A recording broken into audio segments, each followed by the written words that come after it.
इस चैप्टर में हम तरल से जुड़े हुए एक और यांत्रिक गुण के बारे में चर्चा करेंगे। अब ये यांत्रिक गुण कौन सा है, इसको जानने के लिए सबसे पहले आप मेरे क्वेश्चन का आंसर दीजिए। मान लीजिए आपके पास कुछ लिक्विड्स हैं और सबको हमने एक ही प्रकार के कंटेनर में रखा है, चाहे वो कटोरी हो, ग्लास हो या बॉटल हो, आप कुछ भी ले सकते हैं। पर ध्यान रखिएगा कि जो भी लिक्विड आप ले रहे हैं उन सब का लेवल एक हो, यानी आपने सबको इक्वल लेवल पे भरा हो, ताकि आपको ये ना लगे कि ये लिक्विड कम था इसलिए इसका प्रभाव ऐसा हुआ। तो हम समान लेवल के 4 लिक्विड ले लेते हैं। मान लीजिए आपने एक में पानी लिया है, एक में कोई तेल लिया है, एक में शहद लिया है और एक में आपका फेवरेट टोमेटो केचप ले लेते हैं। इन सभी को हम एक साथ एक ही ऊंचाई से उस बर्तन से बाहर गिराने का प्रयास करेंगे। अब ये बताइए कि इनमें से कौन सा लिक्विड पहले बर्तन से बाहर गिरेगा। इनके गिरने के आधार पर इन्हें आप सीक्वेंस में जमाइए। चलिए बताइए, सबसे पहले कौन सा लिक्विड आएगा? पानी, उसके बाद तेल, उसके बाद शहद और लास्ट में टोमेटो केचप। कभी कभी तो टोमेटो केचप को हमको देखते हैं कि बॉटल में ठोकना पड़ता है तब वो बाहर निकलता है। अब ये बताइए ऐसा क्यों हुआ? पानी बर्तन से जल्दी से बाहर निकल गया, जबकि वहीं शहद और टमाटो केचप को हम देख रहे हैं तो उसमें बहुत समय लग रहा है आने में, या यूं कहे वो धीरे से बाहर आ रहा है। अगर सिंपल शब्दों में आप कहेंगे तो आप बोलेंगे कि पानी पतला है, टमाटो केचप शहद ये गाढ़े हैं, इसलिए इनको बर्तन से निकलने में समय लगा या इनकी गति धीमी थी। तो पतला होने से या गाढ़ा होने से ऐसा क्या हो जाता है कि इनकी गति स्लो हो जाती है? ये जो लिक्विड्स होते हैं इनके अंदर बहुत सी परतें होती हैं और इन विभिन्न परतों के बीच में जब आपस में गति होती है, मतलब आपेक्षिक गति होती है, उस कंडीशन में एक परत दूसरे परत की गति का विरोध करता है और इसी गति विरोधक बल को हम श्यान बल के नाम से जानते हैं। बच्चों, आप एक और गति विरोधक बल के बारे में जानते हैं। आपने देखा है जब एक ठोस दूसरे ठोस के ऊपर फिसलता है या फिसलने का प्रयास करता है, उस समय उन दोनों की संपर्क सतह के बीच में जो गति का विरोध करने वाला बल कार्य करता है उसे हम घर्षण बल के नाम से जानते हैं और ये घर्षण बल ठोसों में पाया जाता है। जबकि हम लिक्विड्स की बात करें तो लिक्विड्स में विभिन्न परतें होती हैं। जो सबसे नीचे वाली परत है वो किसी न किसी ठोस के संपर्क में होगी और इसीलिए उसमें ज़्यादा गति विरोधक बल कार्य करेगा। उससे जस्ट ऊपर की जो परत होगी उसमें थोड़ा कम, उससे जस्ट ऊपर में थोड़ा कम, और इस प्रकार हम देखेंगे कि लिक्विड बहने लगता है, इसमें बहने का गुण आ जाता है। लेकिन इसके प्रवाह को रोकने के लिए, मतलब विभिन्न परतों के बीच में जो आपेक्षिक गति है उसका विरोध करते हुए जो बल उत्पन्न होता है उस बल को हम विस्कस फोर्स, श्यान बल के नाम से जानते हैं। और द्रव में इसे विभिन्न परतों के बीच आपेक्षिक गति का विरोध करने वाले बल के कारण जो उसमें गुण उत्पन्न होता है उस गुण को हम विस्कोसिटी या श्यानता के नाम से जानते हैं। बच्चों, ये श्यानता का गुण लिक्विड यानी कि द्रव और गैस दोनों में पाया जाता है, यानी श्यानता का गुण तरल में होता है। लेकिन जैसे हम पिछले चैप्टर में तरल के यांत्रिक गुण के बारे में पढ़ रहे थे, तरल दाब के बारे में, तो हमने उदाहरण के रूप में लिक्विड्स को लिया। दाब को समझने के लिए हमने लिक्विड को उदाहरण के रूप में लिया और उसके बाद इस दाब को हमने गैस के लिए भी जनरलाइज किया। एक्चुअली लिक्विड को हम देखते आ रहे हैं, उसमें जो परिवर्तन होता है उसका अनुभव हम करते आ रहे हैं, और गैस हमको दिखाई तो देता नहीं है, हालांकि हम गैस को महसूस करते हैं। इसलिए हम कोई भी उदाहरण जब देते हैं तो हम लिक्विड्स के रूप में उदाहरण देते हैं और उसके बाद उस गुण को हम गैस के लिए जनरलाइज कर रहे हैं, क्योंकि हम इस यूनिट में तरल के यांत्रिक गुणों के बारे में चर्चा कर रहे हैं और तरल में गैस और द्रव दोनों ही शामिल होते हैं। तरल में श्यानता क्यों उत्पन्न होती है, इसका कारण क्या है, इसको हम आणविक सिद्धांत के आधार पर समझते हैं। द्रव में और गैस में श्यानता के कारण अलग अलग हैं। यदि हम आणविक रूप से देखें तो द्रवों में श्यानता इसलिए उत्पन्न होती है, इन द्रवों के अणुओं के बीच में सहसंजक बल कार्य करता है। सहसंजक बल मतलब एक ऐसा बल जो अपने ही पदार्थ में, अपने ही अणुओं के बीच में आकर्षण के रूप में कार्य करता है, उसे हम कहते हैं सहसंजक बल। तो जो लिक्विड्स हैं उनके सारे अणुओं के बीच में यह सहसंजक बल कार्य करता है, और एक लेयर जब दूसरे लेयर के ऊपर खिसकने का प्रयास करती है तो दो अणुओं के बीच की दूरी बढ़ जाती है, और सहसंजक बल इस दूरी का विरोध करता है, और इसके कारण ही ये दो परतों के बीच में आपेक्षिक गति का विरोध करेगा और श्यान बल कार्य करता है। लेकिन यदि हम गैस की बात करें तो गैस में अणु तो ऑलरेडी बहुत दूर दूर होते हैं, इनके बीच में सहसंजक बल का मान लगभग नगण्य होता है। तो यदि हम सहसंजक बल के आधार पर गैस की श्यानता को समझने का प्रयास करें, और इसलिए जब हम गैस में श्यान बल के कारण की चर्चा करते हैं तो हम ये कहते हैं कि गैस की विभिन्न परतों के बीच में अणुओं के विसरण के कारण श्यान बल उत्पन्न होता है। विसरण यानी कि डिफ्यूजन, इसका मतलब मूवमेंट ऑफ मॉलिक्यूल्स या atoms from higher concentration to lower concentration, और इसी के कारण ही गैस में श्यानता उत्पन्न होती है। और इसीलिए जब हम किसी तरल के लिए श्यानता की निर्भरता के कारक देखें तो वो द्रव के लिए अलग तरीके से कार्य करते हैं और गैस के लिए अलग तरीके से कार्य करते हैं। तो ये बच्चों देखते हैं कि श्यानता किन किन कारकों पे निर्भर करती है। सबसे पहला, किसी भी तरल की प्रकृति पर। हम जानते हैं बच्चों कि पानी जल्दी कंटेनर से बाहर निकल गया जबकि टमाटो केचप देर से बाहर निकला। इसका मतलब दोनों की प्रकृति अलग अलग थी, और इसी के आधार पर हम कह सकते हैं पतले द्रव की श्यानता अधिक होती है जबकि गाढ़े द्रव की श्यानता कम होती है। अब हम दूसरा कारण देखते हैं, ताप। जब हम ताप बढ़ाते हैं तो द्रवों में क्या होता है, ताप के कारण इसके अणु गतिज ऊर्जा को प्राप्त करते हैं और अपने जगह पर वाइब्रेशंस शुरू कर देते हैं, यानी कि गति प्रारंभ कर देते हैं। इसका मतलब उनकी गति बढ़ जाने के कारण उनके बीच में जो सहसंजक बल कार्य कर रहा था उसका मान घट जाता है, और इसीलिए जब हम ताप को बढ़ाते हैं तो द्रव की श्यानता घट जाती है। जबकि हम गैस की बात करें तो गैस में श्यानता का क्या कारण है, डिफ्यूजन, विसरण। यदि विसरण अधिक होगा तो श्यानता बढ़ेगी, विसरण कम होगा तो श्यानता घटेगी। तो जब हम गैस में ताप देते हैं, उसको गर्म करते हैं, तो वहां पर विसरण बढ़ता है। इसका मतलब गैस में ताप बढ़ाने से श्यानता बढ़ती है। नेक्स्ट कारक है दाब। यदि हम द्रवों की बात करें तो दाब को बढ़ाने से द्रव की श्यानता भी बढ़ जाती है, पर द्रव में एक एक्सेप्शन है, जल यानी कि वाटर। इसका एनामोलस बिहेवियर होता है और इसी कारण ये किसी किसी सिचुएशन में अलग तरह से व्यवहार करता है। जैसे 100 वायुमंडलीय दाब पर जल की श्यानता घटती है। अब हम गैस की बात करते हैं।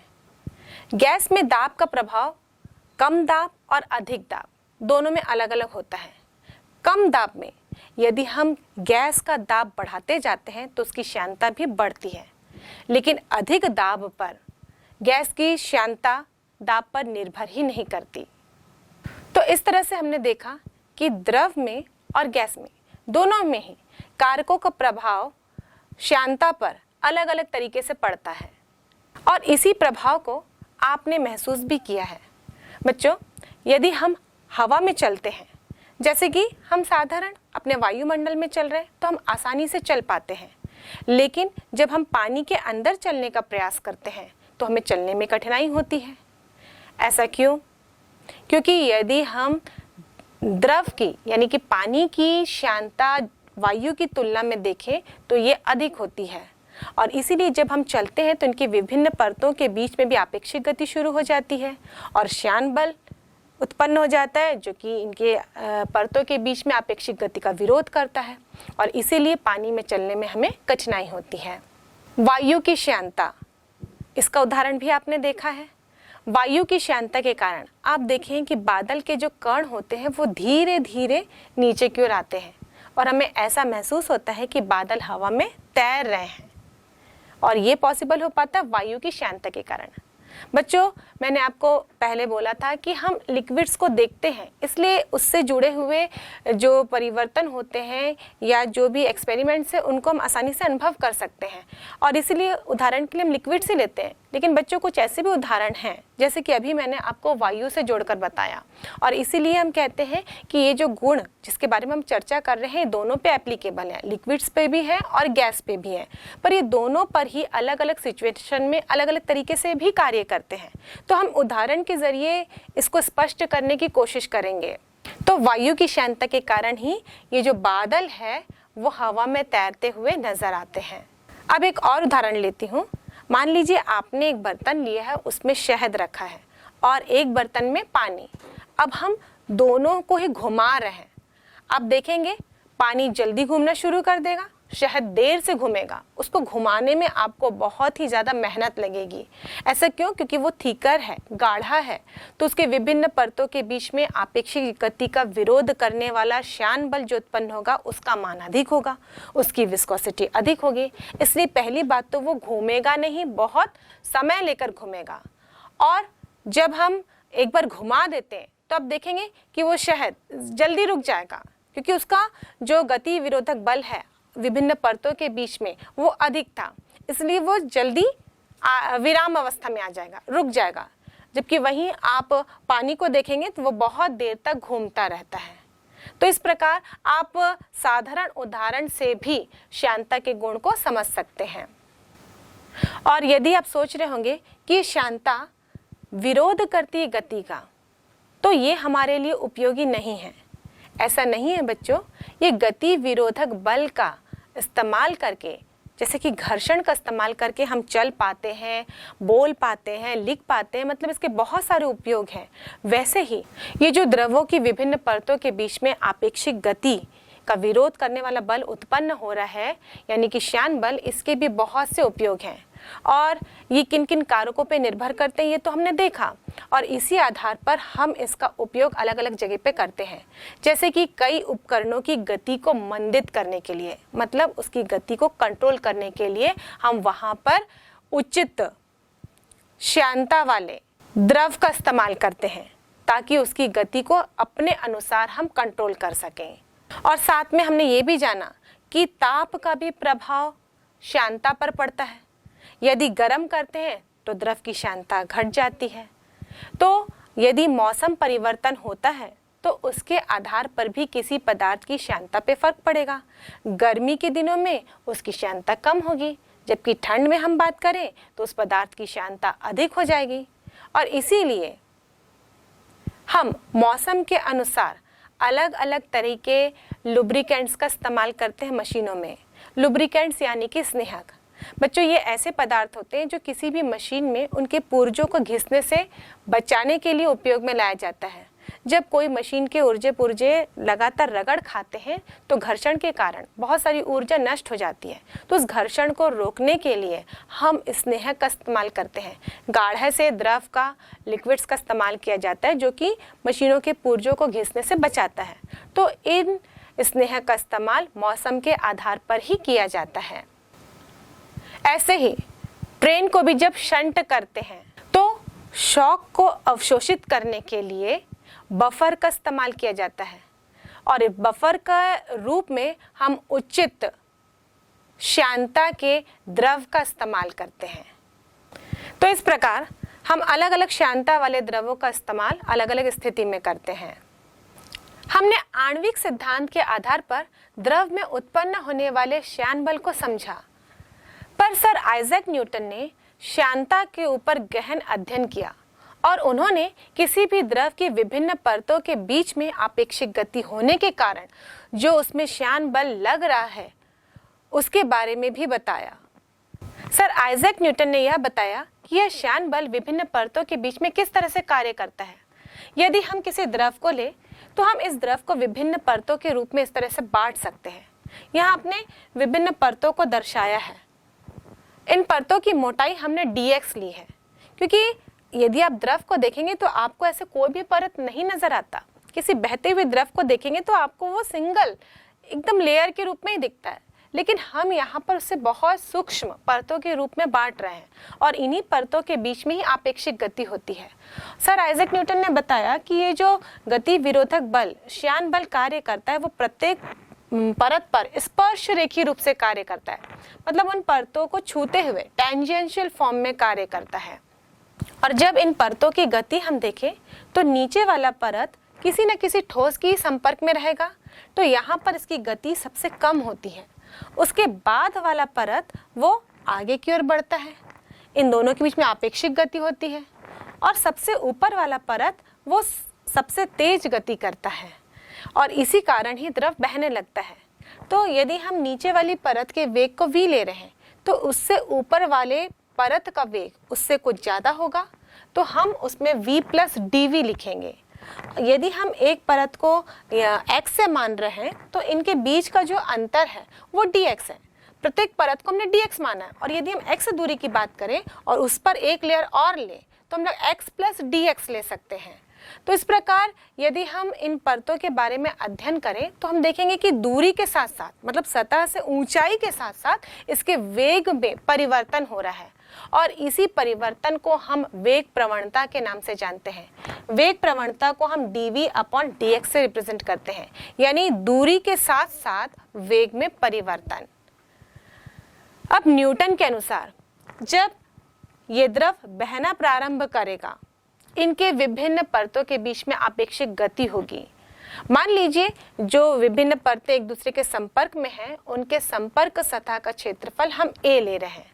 तो न्यूटन के अनुसार ये जो गति विरोधक बल होगा, ये श्यान बल होगा, वो समानुपाती होता है क्षेत्रफल के। तो हम लिखते हैं F समानुपाती है a के, और दूसरा ये F समानुपाती होता है वेग प्रवणता के। तो हम लिखेंगे F proportional to dv upon dx। इन दोनों को यदि हम कंबाइन करें तो एक सूत्र के रूप में लिख सकते हैं F समानुपाती है a dv अपॉन dx के। समानुपाती का चिन्ह हटाएंगे, बराबर का चिन्ह लगाएंगे, तो एक नियतांक लगाते हैं। यहाँ पर जो नियतांक लगा रहे हैं वो एक स्पेशल चिन्ह द्वारा दर्शाया जाता है। इस चिन्ह को हम ईटा कहते हैं। तो यहाँ पर हम लिखेंगे F minus eta a dv upon dx। ये जो ईटा है ये द्रव का श्यानता गुणांक कहलाता है, और ये द्रव की प्रकृति पर निर्भर करता है। क्योंकि यदि हम वेग प्रवणता देखें, मतलब परतों के साथ साथ वेग में परिवर्तन, तो वो डिपेंड करता है कि आपने द्रव कैसा लिया है। पतले द्रव की वेग प्रवणता अधिक होगी, मतलब दूरी के साथ साथ वेग में अधिक परिवर्तन होगा, और जब गाढ़े द्रव की वेग प्रवणता देखें तो वो कम होगी। यदि हम इस सूत्र में देखें तो यहाँ पर हमें एक माइनस चिन्ह भी मिल रहा है, और ये ऋणात्मक चिन्ह इस बात का घोतक है कि जो श्यान बल उत्पन्न हो रहा है ये वेग का विरोध करेगा, या सिंपल शब्दों में कहें कि विभिन्न परतों के बीच में गति का विरोध करता है। तो माइनस चिन्ह जब भी इस्तेमाल किया जाता है वो हमेशा अपोजिट डायरेक्शन के लिए यूज किया जाता है। तो वेग जिस दिशा में है, श्यान बल उसके विपरीत दिशा में कार्य करेगा, इसलिए हम यहाँ पर माइनस चिन्ह का इस्तेमाल कर रहे हैं। अब ये जो हमने श्यानता गुणांक लिया है ये आखिर है क्या, इसको समझने के लिए हम इस फॉर्मूले में थोड़ा सा मैनिपुलेशन करते हैं। मान लीजिए हम a बराबर 1 लेते हैं, इसका मतलब जो दो सतह हैं, दो परतें हैं, उनके बीच का जो क्षेत्रफल है उसको इकाई लेते हैं, और dv अपॉन dx को भी हम 1 ले लेते हैं, मतलब जो वेग प्रवणता है वो भी हम इकाई मान रहे हैं। उस कंडीशन में इस सूत्र से हमारे पास क्या बचता है, F बराबर माइनस ईटा, और इस तरीके से हम श्यानता गुणांक को परिभाषित कर सकते हैं कि किसी भी द्रव की श्यानता गुणांक उनके समांतर परतों के बीच में जिनके संपर्क का क्षेत्रफल इकाई हो और जिनकी वेग प्रवणता भी इकाई हो, उसमें उत्पन्न होने वाले श्यान बल के बराबर होती है। श्यानता गुणांक का मात्रक भी लिख सकते हैं। तो यहाँ हम श्यानता गुणांक का मात्रक देखते हैं। पहले SI मात्रक देखेंगे, फिर उसका CGS मात्रक देखेंगे। तो फॉर्मूले से हम देखें तो ईटा बराबर लिख सकते हैं F upon a dv upon dx। अब बल का SI मात्रक होता है न्यूटन, और एरिया का मीटर स्क्वायर। dv यानी कि वेग में परिवर्तन, यानी कि वेग का ही मात्रक लिखना है तो लिखूंगी मीटर प्रति सेकेंड, अपॉन dx यानी कि दूरी का मात्रक तो लिखूंगी अपॉन m। यहाँ से मीटर और मीटर कैंसिल हो जाएगा तो श्यानता गुणांक का मात्रक होगा newton second upon metre square, और न्यूटन प्रति मीटर स्क्वायर को हम पास्कल भी कहते हैं। तो इस प्रकार श्यानता गुणांक का ऐसा ही मात्रक हम लिखते हैं पास्कल इंटू सेकेंड। अब सीजीएस में देखते हैं। सीजीएस में फोर्स को हम डाइन में नापते हैं और मीटर को सेंटीमीटर में, तो इसका मात्रक हो जाएगा dyne second upon centimetre square, और dyne second upon centimetre square को हम वैज्ञानिक पॉइजली के नाम से इस मात्रक को पॉइस कहते हैं। तो बच्चों पॉइस श्यानता गुणांक का सीजीएस मात्रक होता है। अब हम देखते हैं कि सीजीएस मात्रक और एसआई मात्रक में क्या संबंध है। यदि मैं 1 न्यूटन सेकेंड अपॉन मीटर लूँ तो सबसे पहले न्यूटन को सीजीएस में चेंज करना है यानी डाइन में चेंज करना है, तो 10⁵ डाइन लूंगी इंटू सेकेंड, सेकेंड दोनों में एक ही है। और मीटर को सेंटीमीटर में चेंज करना है, 1 मीटर में 100 सेंटीमीटर होते हैं तो 10⁻² लिख देती हूँ। और मीटर स्क्वायर है तो यहाँ सेंटीमीटर को भी स्क्वायर में लिखेंगे तो 10⁻² का स्क्वायर, और इसको जब सॉल्व करेंगे 10⁵ अपॉन 10⁴ यानी कि सिर्फ बचेगा 10। तो इस प्रकार 1 पास्कल सेकेंड बराबर होता है 10 पॉइस। अब इसका विमीय सूत्र देखते हैं। बल का विमीय सूत्र है mL/t-2, क्षेत्रफल का L², वेग का L/t-1, दूरी का L, और इसको सॉल्व करती हूँ तो ये होगा mL-1t-1। तो इस प्रकार हमें श्यानता गुणांक की परिभाषा देखी, इसका सूत्र देखा, मात्रक देखा एसआई और सीजीएस पद्धति में, और साथ ही हमने इसका विमीय सूत्र देखा। और जैसे कि मैंने बोला बच्चों, ये कॉन्सेप्ट बहुत ही इंपॉर्टेंट है एग्जामिनेशन पॉइंट ऑफ व्यू से, इससे जुड़े हुए न्यूमेरिकल क्वेश्चंस भी आते हैं। तो चलिए इस पर आधारित एक न्यूमेरिकल क्वेश्चन बनाते हैं। 100 सेंटीमीटर स्क्वायर क्षेत्रफल वाली धातु की प्लेट 2 मिलीमीटर चौड़ी कैस्टर ऑयल की परत पर रखी है। यदि कैस्टर ऑयल का श्यानता गुणांक 15.5 पॉइस हो तो प्लेट को 3 सेंटीमीटर प्रति सेकंड की चाल से हटाने के लिए आवश्यक स्पर्श रेखीय बल की गणना कीजिए। इस प्रश्न में दिया गया है क्षेत्रफल A बराबर 100 सेंटीमीटर स्क्वायर, तो सबसे पहले इसे मीटर में कन्वर्ट करेंगे, इसलिए हम लिखेंगे 100 इंटू 10⁻² मीटर स्क्वायर, और इसे सॉल्व करने पर हमें मिलेगा 10⁻² मीटर स्क्वायर। वेग प्रवणता यानी dv/dx यह है 3 सेंटीमीटर प्रति सेकेंड अपॉन 2 मिलीमीटर। अब इसे ऐसा ही मात्रक में चेंज करते हैं, सेंटीमीटर को मीटर में कन्वर्ट करेंगे और साथ ही मिलीमीटर को मीटर में। तो ये होगा 3 इंटू 10⁻² मीटर प्रति सेकेंड अपॉन 2 इंटू 10⁻³ मीटर। इसे सॉल्व करने पर हमें मिलेगा 15 प्रति सेकेंड। प्रश्न में दिया गया है श्यानता गुणांक यानी ईटा बराबर 15.5 पॉइस, और इसे हम लिख सकते हैं 1.55 पॉइज़ुले। अब सूत्र अनुसार F equal to eta A dv/dx होता है। अब ये सारे मान हम इस सूत्र पे रख देंगे और इसकी सहायता से हम स्पर्श रेखीय बल की गणना करेंगे, और सॉल्व करने पर हमें मिलेगा 23.25 इंटू 10⁻², या फिर इसे हम लिख सकते हैं 0.2325 न्यूटन। नीचे दिए गए सारणी में हम कुछ तरल पदार्थों के श्यानता गुणांक को देखते हैं। श्यानता गुणांक का मान 10⁻³ के गुणज के रूप में पॉइज़ले में माप के लिखा गया है, यानी कि हम यहाँ पर सीजीएस मात्रक इस्तेमाल कर रहे हैं। तरल है जल, ये 20 डिग्री सेल्सियस ताप पर रखा गया है, इसका श्यानता गुणांक 1 होता है। यदि 100 डिग्री सेल्सियस ताप पर रखा जाए तो उसका श्यानता गुणांक 0.3 होता है, और हम जानते हैं ताप बढ़ाने से श्यानता गुणांक कम हो जाता है।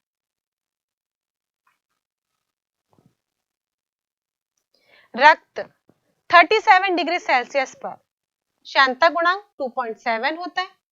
मशीन का तेल 16 डिग्री सेल्सियस पर 113 इंटू 10⁻³ पॉइजले होगा और 38 डिग्री सेल्सियस पर 34 इंटू 10⁻³ पॉइजले होगा। और इसी आधार पर हम देखें, मशीन का तेल गर्मी के समय अलग तरह से व्यवहार करता है और ठंडी के समय अलग तरह से व्यवहार करता है। गर्मी के समय इसका श्यानता गुणांक कम होता है, इसीलिए ये मशीन का तेल पतला रहता है। जबकि हम देखें गर्मी के समय, जबकि हम ठंडी के समय देखें, जब ताप कम होता है तो श्यानता गुणांक का मान अधिक होता है और इसीलिए यह मशीन का तेल गाढ़ा हो जाता है। ग्लिसरीन श्यानता 20 डिग्री सेल्सियस पर श्यानता गुणांक 830 इंटू 10⁻³ पॉइजले होता है। वायु 0 डिग्री सेल्सियस पर 0.017 इंटू 10⁻³ पॉइजले और 40 डिग्री सेल्सियस पर 0.019 इंटू 10⁻³ पॉइजले। गैस की श्यानता गुणांक, गैस की श्यानता ताप बढ़ाने से बढ़ जाती है और इसीलिए इसका श्यानता गुणांक भी बढ़ गया है। श्यान बल द्रवों में विभिन्न परतों के बीच में आपेक्षिक गति का विरोध करता है, यानी एक गति विरोधक बल है। और ऐसे गति विरोधक बल ठोस में भी हम पढ़ चुके हैं, जिसे हम घर्षण बल के नाम से जानते हैं। तो चलो बच्चों, हम देखते हैं कि घर्षण बल और श्यान बल में क्या समानता है और क्या अंतर है। श्यान बल और घर्षण बल में समानता। श्यान बल, घर्षण बल, यह तरल के दो परतों के बीच आपेक्षिक गति का विरोध करता है या ठोस वस्तु के मध्य आपेक्षिक गति का विरोध करता है। यह आणविक आकर्षण के कारण उत्पन्न होता है। यह भी आणविक आकर्षण के कारण उत्पन्न होता है। श्यान बल और घर्षण बल में अंतर। श्यान बल, घर्षण बल। श्यान बल परतों के क्षेत्रफल के अनुक्रमानुपाती होता है। घर्षण बल संपर्क तलों के क्षेत्रफल पर निर्भर नहीं करता। यह एक ही द्रव के दो परतों के बीच लगता है। यह दो ठोसों के संपर्क तलों के बीच कार्य करता है। यह वेग प्रवणता पर निर्भर करता है। यह ठोसों के आपेक्षिक वेग पर निर्भर नहीं करता।